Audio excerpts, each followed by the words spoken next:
What's up everyone? So today we are going to take a look at this 2016 Alfa Romeo 4C Spider. Huge thanks to Benson Fiat and Alfa Romeo for providing this car for today's video. Definitely check out their website in the description below. So let's go ahead with the key, hop on in, take it for a drive.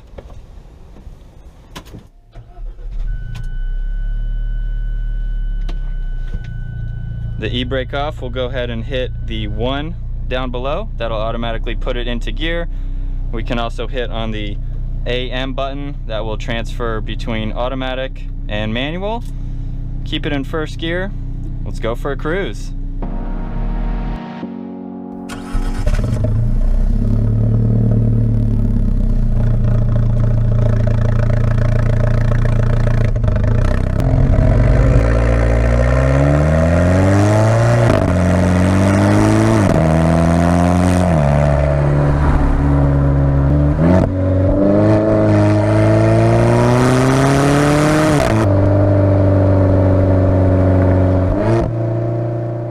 The 4C comes standard with a turbocharged 1.7 liter 4-cylinder engine, and this is only paired to the 6-speed twin clutch automatic. And I've got to say, it's the first time I've driven a twin clutch, but it is so responsive. The paddles are instant when you click on them, just as much as the downshifts, and that sounds so good. Of course, you can hear the exhaust right behind you. It sounds really good.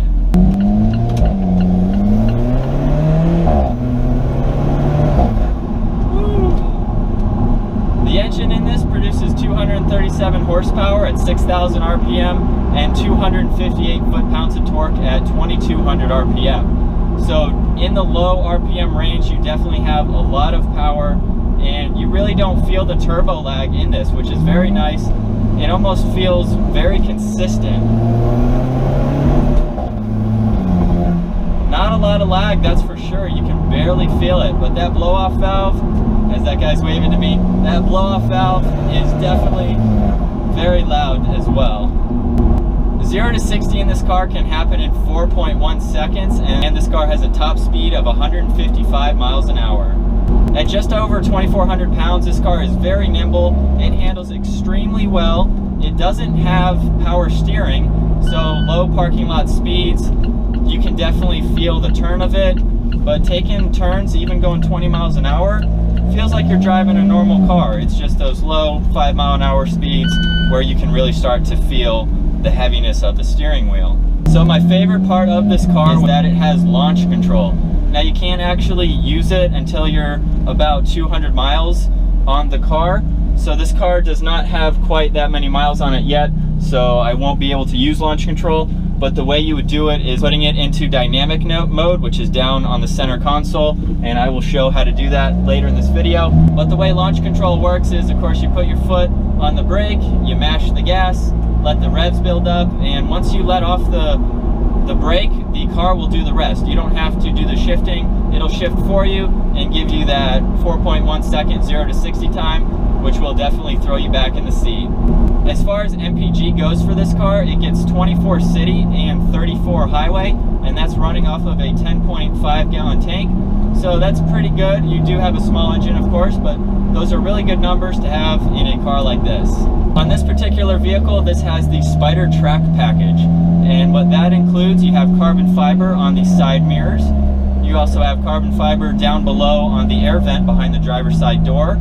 On the inside, you get carbon fiber on the gauge surrounding, along with the air vents. You also get carbon fiber along the A-pillars and across the top. I think that's a very cool yet subtle accent to this car. And of course, the exposed carbon fiber on the monocoque frame on the inside. You also get a sport-tuned exhaust, which is a little bit louder, along with a better suspension setup than the car without this package.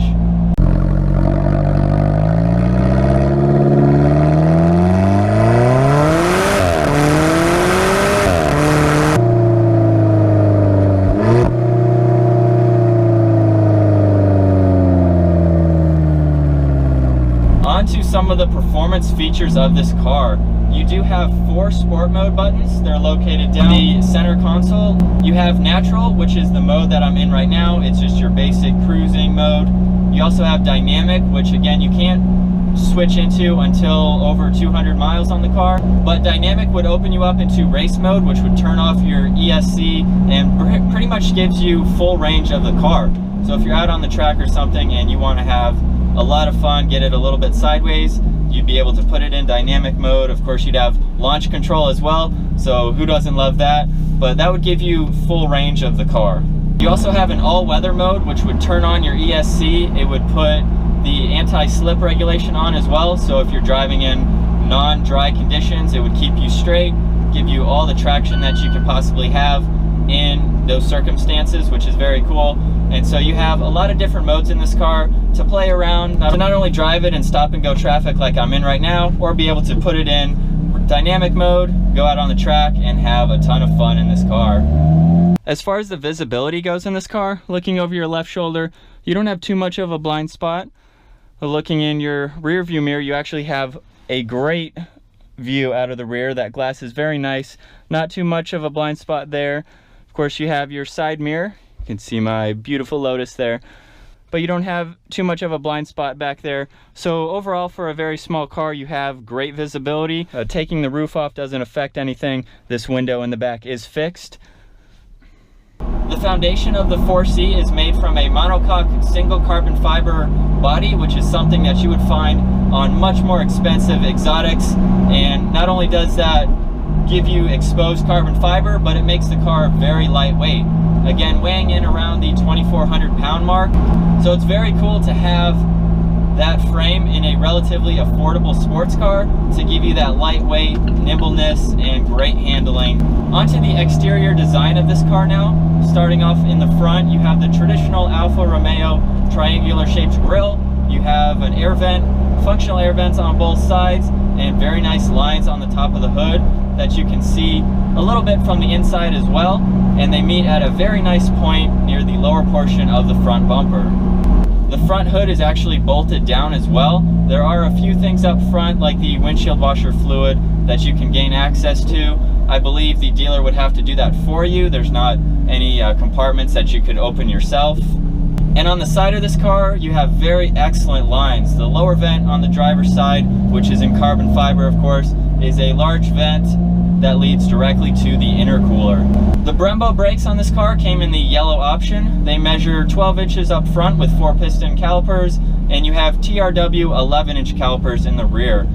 A neat thing that happens in this car as well, if I put it back into automatic mode, while the car's in normal automatic, you can actually downshift and upshift if you need to. So if you're just cruising in traffic and you want to pass somebody, without having to switch it into manual mode, you can just downshift and take off. So that's pretty neat. You also have limitations in the car, of course. It won't let you over rev, so if you hit the rev limiter, it will upshift for you. And then just being on the brake right now, it'll automatically downshift me all the way to first gear.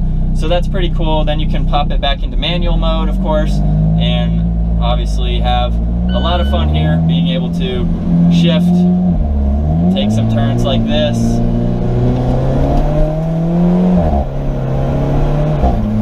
Woo. So much fun. And of course, the brakes on this car do an excellent job at stopping with the car not weighing that much. You can easily come to a stop. And finishing off in the rear with the dual exhaust, you also have very cool looking taillights. And the overall design of this car is such an exotic looking sports car, and the fact that you can even take the roof off as well is very cool in my opinion.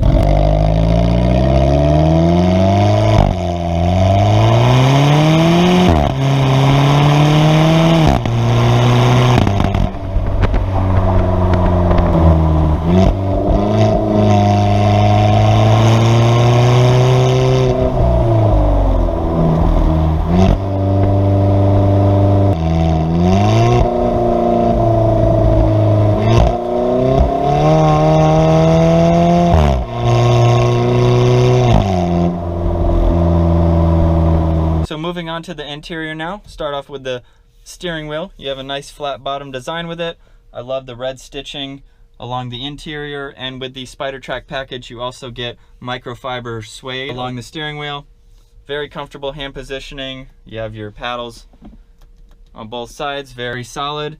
On the left side of the dash you have 3 buttons that'll control some settings on the actual gauge there. You have a lot of things to go through, language, service adjustments and things like that, daytime running lights.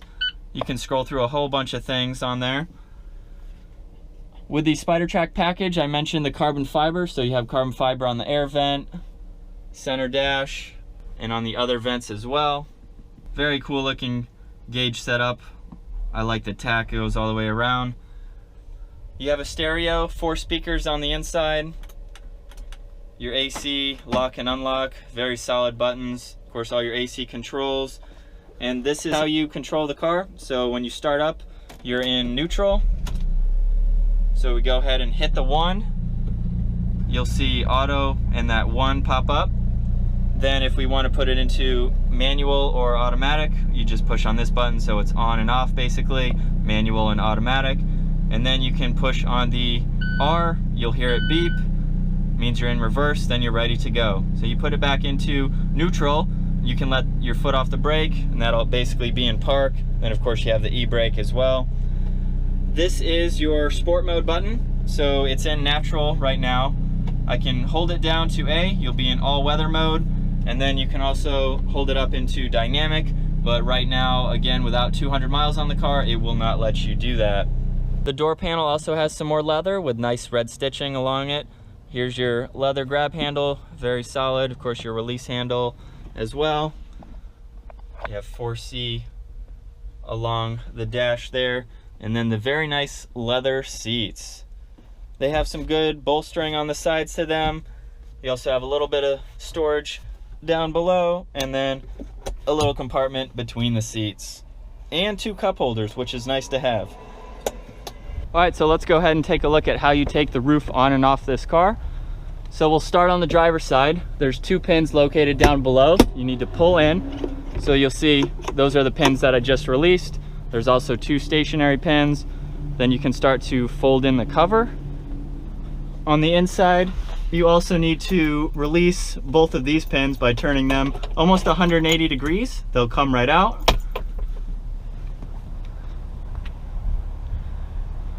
And then we'll come over to the passenger side. We'll release those same 2, pull them right out, roll up the cover, and then from there we can just take it up and put it back into the trunk. So the trunk release is located on the driver's side. And there's not too much room in the trunk. Of course, when you have the cover in here, it will take up most of your room, but hopefully since you're buying this car, you're not looking for a lot of storage space.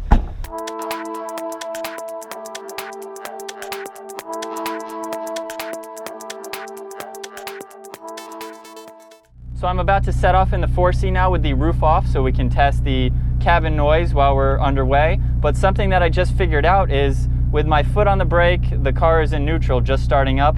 Instead of pushing on the 1 button located down below to put it into drive, as I showed you earlier in this video, I'm just going to tap on the right paddle shifter. That's going to put me into first gear, auto, and if I hit the left paddle shifter, that'll switch me to manual. So I'm in manual mode now. I didn't have to touch any of the buttons down below, and let's set off. And so cruising with the roof off now, it's really not that bad. It's nice and comfortable. There's not too much wind noise down in the cabin, but of course near my head I can definitely feel like cross breeze. But it's very comfortable. I really enjoy it a lot with the top off. And I love the functionality of being able to take the roof on and off. Of course, the cabin noise with it on, relatively quiet compared to being off. But overall, it's very comfortable with the top down. So I hope you guys enjoyed that video checking out this 2016 4C Spider. Again, a huge shout out to Benson, Fiat, and Alfa Romeo for providing this car for today's video. Definitely check out their website in the description below. And if you enjoyed the video, be sure to give it the thumbs up, click on that subscribe button down below, like our Facebook page, and follow us on Instagram. I'll see you all next video.